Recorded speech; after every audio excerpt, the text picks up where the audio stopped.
पाकिस्तान सेना ने पूरी पश्चिम मोर्चे पर लगातार आक्रामक गतिविधियां जारी रखी। उसमें यूकैप drones, long range weapons, loitering munitions और लड़ाकू विमानों का उपयोग कर भारतीय सैन्य ढांचे को निशाना बनाया। नियंत्रण रेखा पर भी ड्रोन घुसपैठ और भारी कैलिबर हथियारों से गोलाबारी की। अंतर्राष्ट्रीय सीमा और एलओसी पर श्रीनगर से नलिया तक 26 से अधिक स्थानों पर हवाई घुसपैठ के प्रयास किए गए। भारतीय सशस्त्र बलों ने अधिकांश खतरों को सफलतापूर्वक निष्क्रिय किया।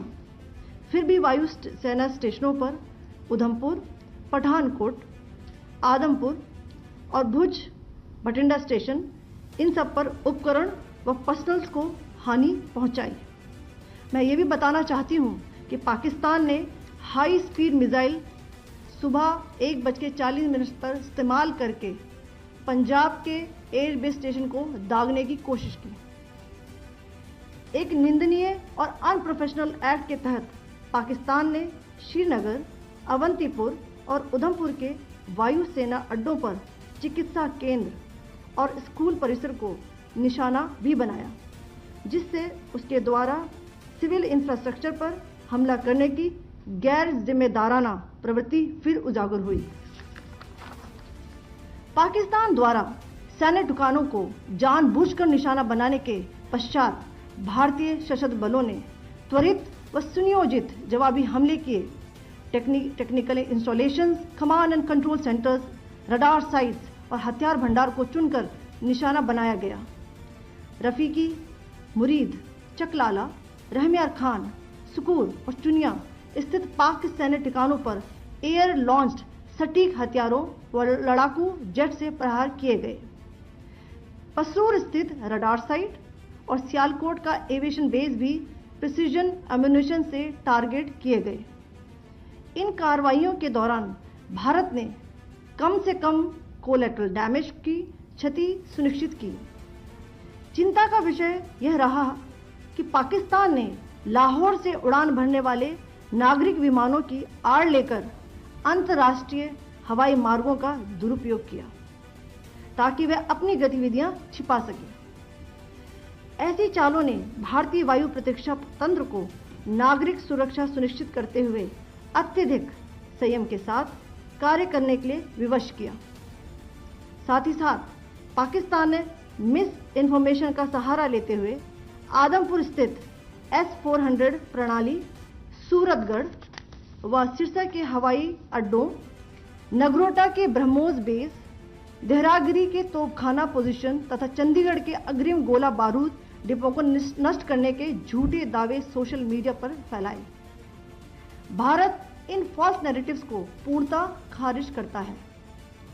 नियंत्रण रेखा पर पाकिस्तान ने ड्रोन घुसपैठ और भारी तोपखाना गोलाबारी के कई प्रयास किए। कुपवाड़ा, बारामूला, पुंछ, राजौरी और अखनूर सेक्टर्स में तोप, मोर्टार एवं हल्के हथियारों से भीषण गोलाबारी जारी रही।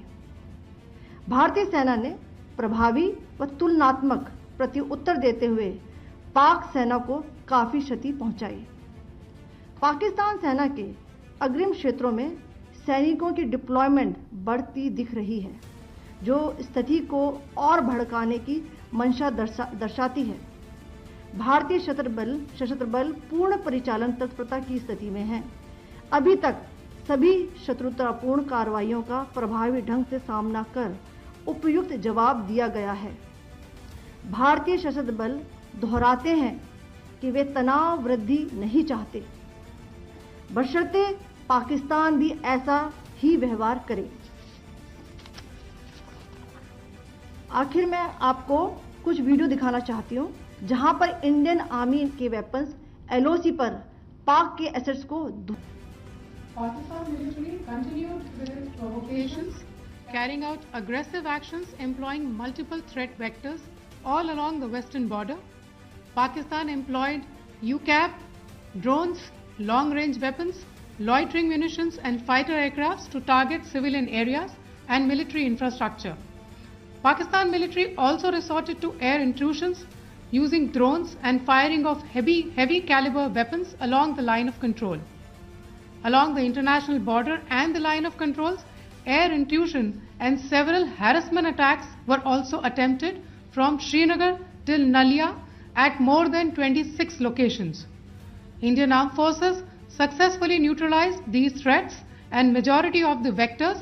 However, limited damage was sustained to equipment and personnel at Indian Air Force stations at Udhampur, Pathankot, Adampur and Bhuj. There were also several high-speed missile attacks noticed subsequently after 0140 hours in the night at several air bases in Punjab. In a deplorable cowardly act, targeting of civilian infrastructure also had taken place, where Pakistan attacked the Medicare Center and school premises at the air bases of Srinagar, Avantipur and Udhampur, yet again displaying irresponsible targeting of our civilian infrastructure. In a swift and calibrated response, Indian Armed Forces carried out precision attacks only on identified military targets. These included technical infrastructure, command and control centers, radar sites and weapon storage areas. Pakistan military targets at Rafiqi, Murid, Chaklala, Rahim Yar Khan, Sukur and Chunya were engaged using air-launched precision weapons from our fighter aircraft. Radar site at Pasroor and Sialkot Aviation Base were also targeted using precision munitions. While carrying out these responses, India ensured minimum collateral damage. Pakistan has also attempted to execute a continued malicious misinformation campaign with claims of destruction of Indian S-400 system at Adampur, destruction of airfields at Suratgarh and Sirsa, BrahMos base at Nagrota, RT gun positions at Derang Yari and Chandigarh forward ammunition depot, with heavy damages to other military stations being propagated on social media.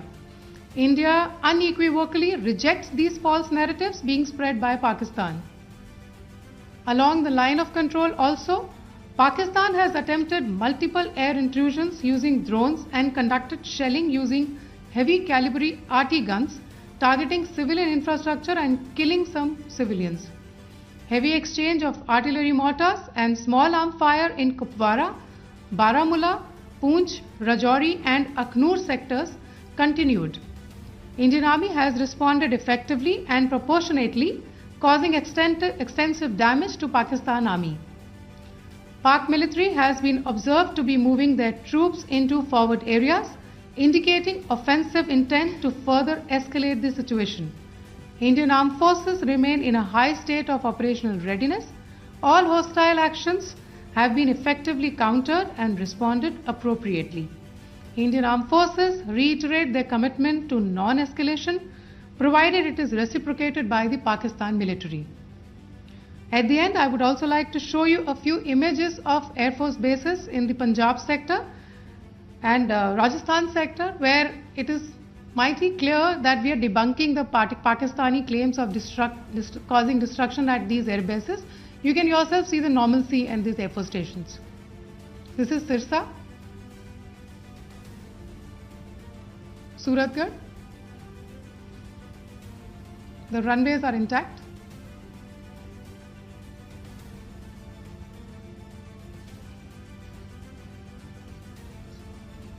There are also time stamps, just notice, they are also time stamped.